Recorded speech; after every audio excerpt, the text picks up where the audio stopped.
Hey guys, how's it going? So, even though I'm very overloaded with small engine stuff,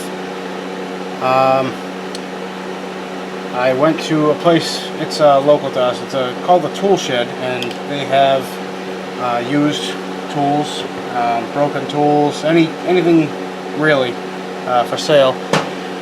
And they had this, it's a Chicago pneumatic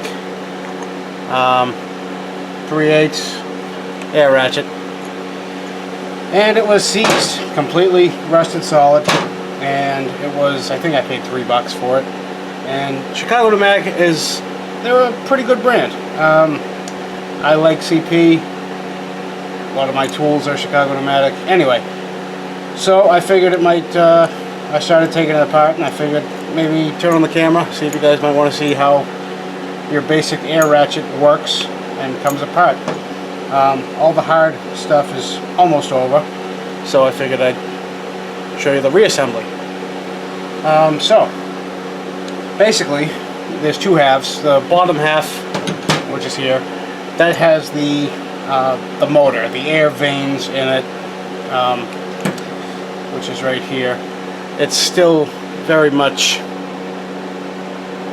yeah, very corroded, very rusted. Come on, focus, focus. There it is. See that little black vein right here? I'm going to pull those out in a second, but there are a couple of them. And when this motor starts to spin, those sort of push out against this wall. This goes around that. And again, this is very tarnished, very corrosive. It was frozen solid. But what happens is the air goes in, starts to spin that motor, and it pushes, and it just flows the air, and the air will shoot out at the end out of this. This is the exhaust port. So very simple, simple setup, a lot simpler than I make it sound anyway. So without further ado, we'll continue taking this apart.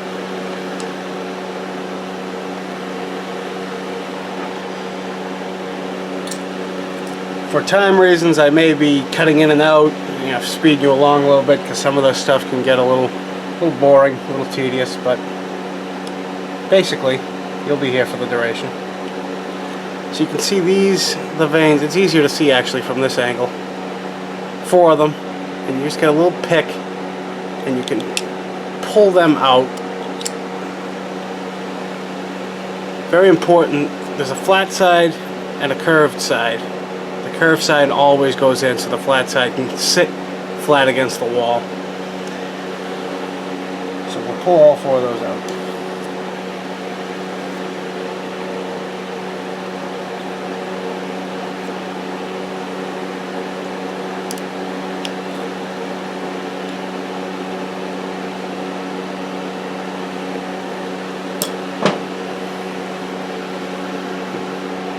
And some of these were moving, some of these weren't, so it's a good thing I got it apart this far, or else if you're gonna half-ass something, half-ass it right, you know.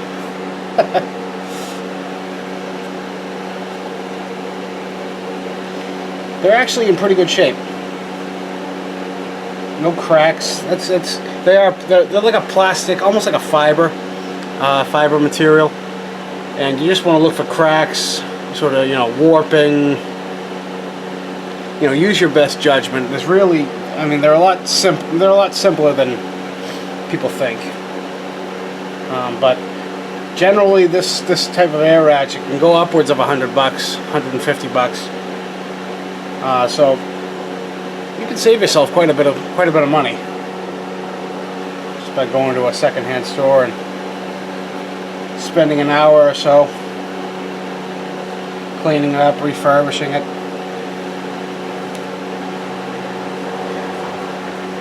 Cleaning out the board now. This is actually pretty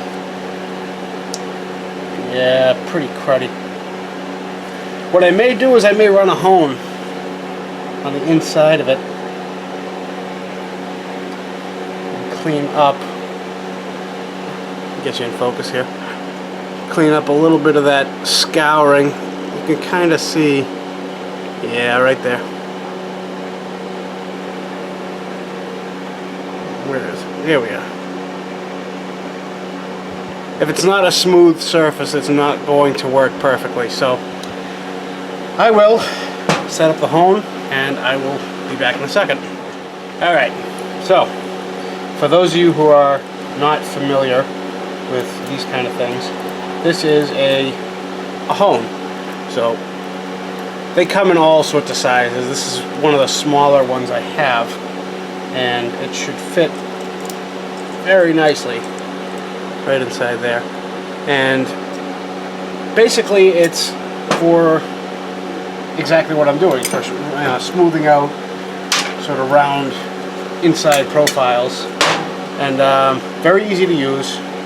All you need is a drill and a little bit of spray lubricant. You know, some people prefer ATF, some people use what am I trying to say? Cutting oil, honing oil. It's all basically the same. I mean, this isn't a $1 million restoration project here, so. And you want to make sure that your drill is set to the lower of the two speeds. You don't want to be going crazy fast in here. And I'll try to show you exactly what's happening. See, you go nice and slow. And just slowly back and forth.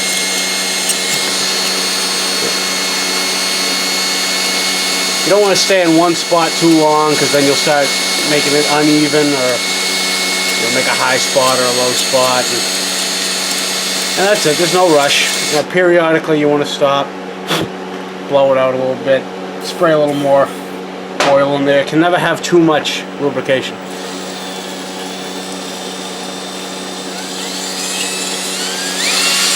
And like I say, we're just trying to clean this up, make it a little, you know, it is what it is. Try to give this a second chance at life. And it feels like this is, whoa. Yeah, you want to be careful when you're going in and out. I may edit that out, or I may not. We all make mistakes. But the good news is, I think that worked out perfect.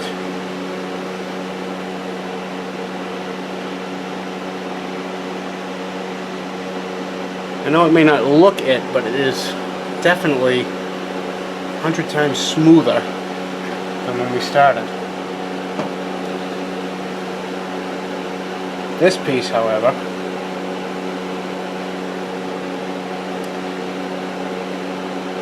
I am going to run this on the wire wheel. See if I can get this cleaned up. It's not so important that this surface is smooth and perfect, because that is just, all that's there to do is hold the vanes in place. And there's a bearing under here. I'm just going to put a little dab of grease in there. There's a grease cap. It's a half sealed bearing. And so yeah, let me clean that up, and we'll be right back. Alright, so that's looking much better. Nice and smooth, quiet-ish. Now we got to clean out these little holes. So I always just use some regular brake clean. Pick it up at your local parts store.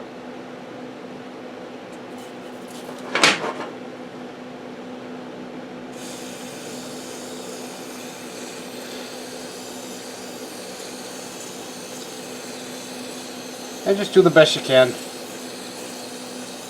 Like I say, these tools are not very, I don't want to say finicky. I mean, put it this way, this tool was probably working this way for a while, and then sadly, but then it just seized up.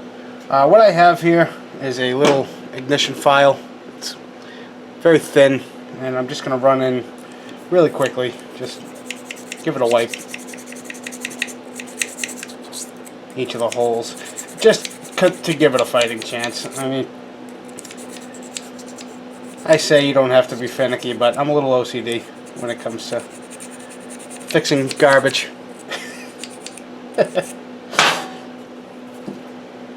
Anybody who knows me will agree.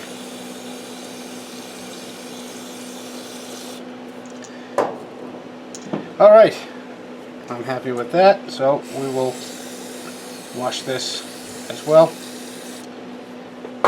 One thing I do want to point out, if you are going to attempt this at home, there is always going to be a top and a bottom to this cylinder, and the bottom is always going to have this little tiny alignment nub sticking out. The top's going to be flush.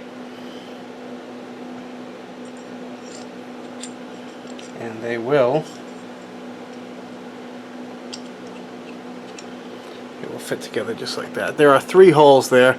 You want to line it up with the hole that's sort of off to the side by itself. The 2 holes are for air intake purposes, and you can see it kind of lines up that way.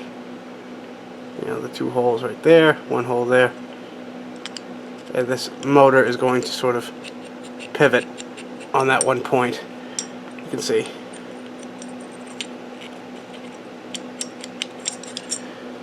Alright. And these just slide right in now, nice and smooth.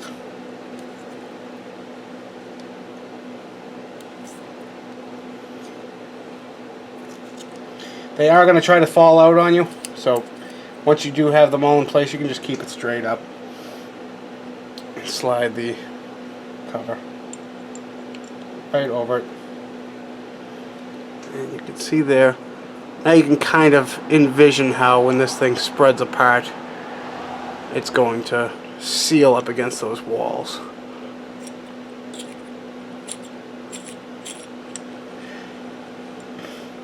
It's a little hard to picture, I know it. I'm going to put a little WD-40 in there, which will not help. It's not going to hurt anything. You can put lubricant on any part of this tool, and it will only help. It will not do any damage.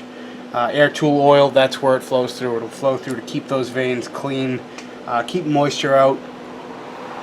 And what I'm doing right now is I'm putting the top bearing that seals it all together. I just got to press that back onto the shaft. So I have just a regular socket that'll fit.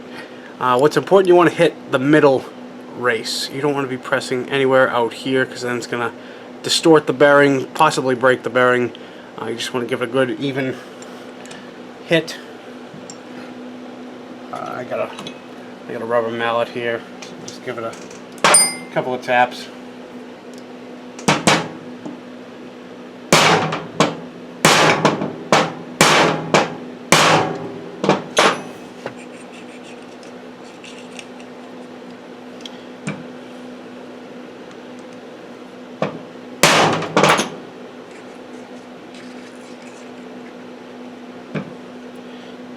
You'll feel it when it bottoms out.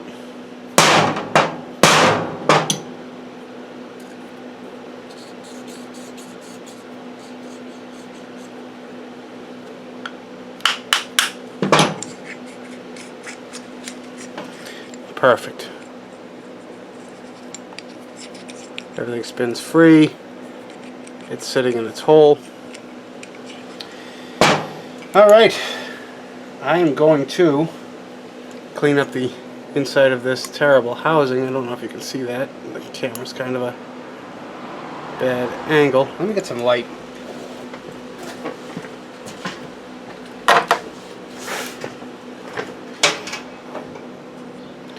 How is that? Yeesh.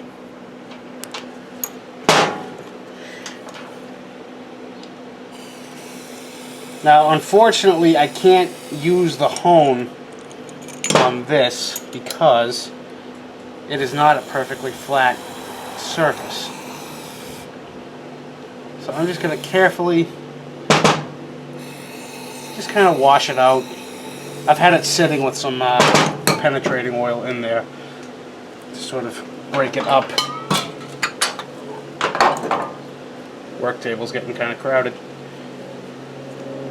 And you can just shove a rag in there with a screwdriver. Give it a good wipe. Like I said, the motor mechanism is what has to be clean and pristine. This just has to be more presentable than anything.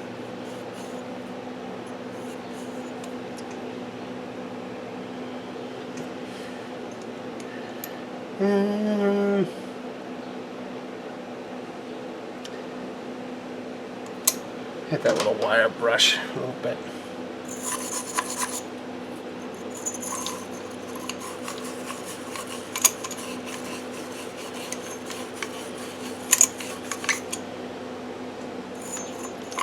That's coming good now.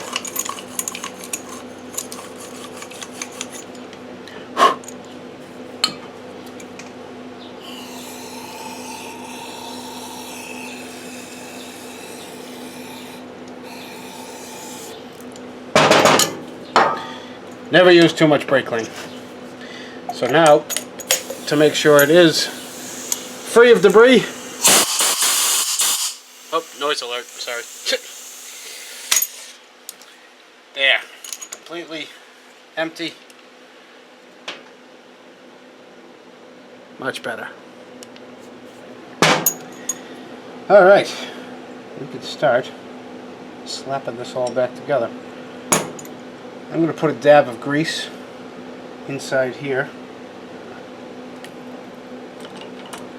Pop this grease cover back on. Be right back. I'm going to use marine grease.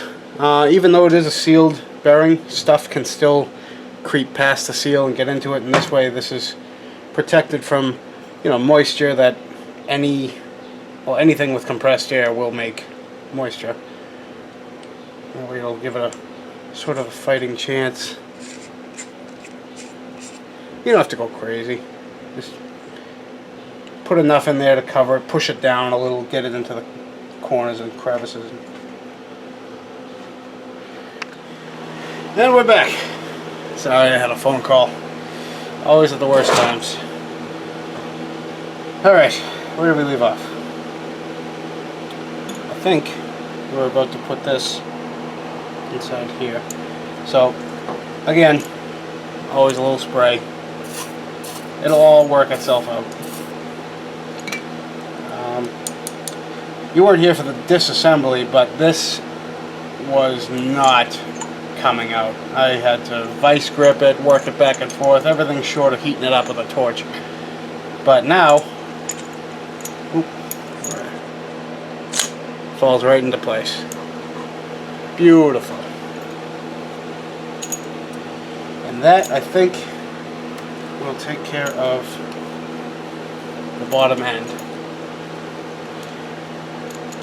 which was the main problem.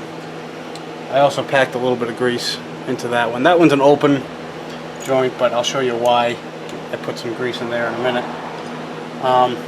The top portion of the head, I know works, and I know it ratchets. I'll take a little open end and I can get it to work back and forth. So I don't necessarily want to take that apart if I don't have to. But the innards here, these teeth, I've already taken a pick and I've picked out each and every one, a little compressed air, and blew them out. And so what that is, it coincides with this gear right here. There is the section piece, goes in between, sits right, grabs onto that gear in there. And on top of that, these three little toothed gears. Now, the one problem I've hit with this ratchet is this piece right here. I don't know if the camera's going to pick up on it. There is a hairline crack. You can see right there. So I think that would be from either overuse and abuse, or some water got in there and just froze and popped it apart. Most likely it's from the wear and tear, but I think it's going to be okay for what we need it for. This is just going to be a kind of use it when I need it, and I generally don't use air ratchets that often. So as far as these little teeth, same deal. Little wire brush in between just to get the heavy, and that's going to go right into there, but I am going to put a little bit of grease just because.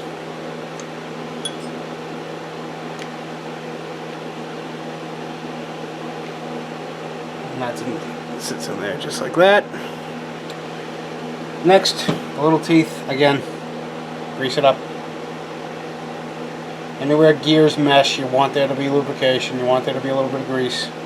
And there was grease in here among the rust when I disassembled it, so always a good idea. Can't hurt is what I'm going with. And I did already clean these with the wire brush. That's why I'm sort of jumping ahead.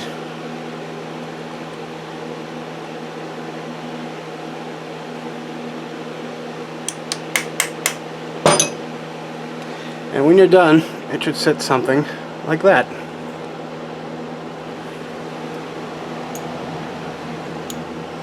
So you can kind of see how the two are going to jive. One's going to sit in the other.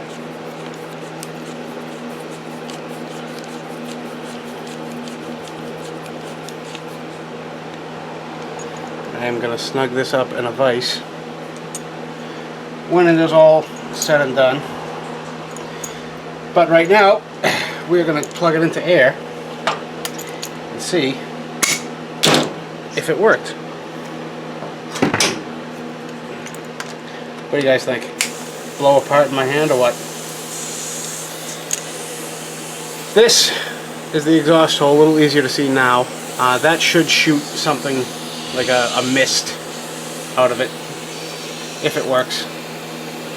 And that is just all the WD-40. Well, let's try it.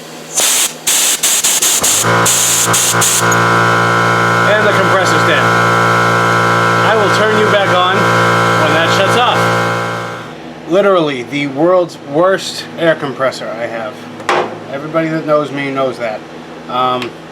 While that was taking forever to build up pressure, I cleaned up the workbench a little bit, but now we'll finally see if this actually works. So here goes nothing. Hey!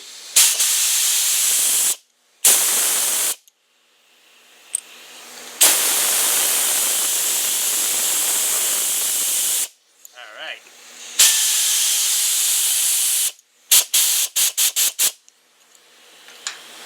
Wonder if it's got any. See if it's got some oomph behind it or if it's just spinning. Ooh. It's got some kick.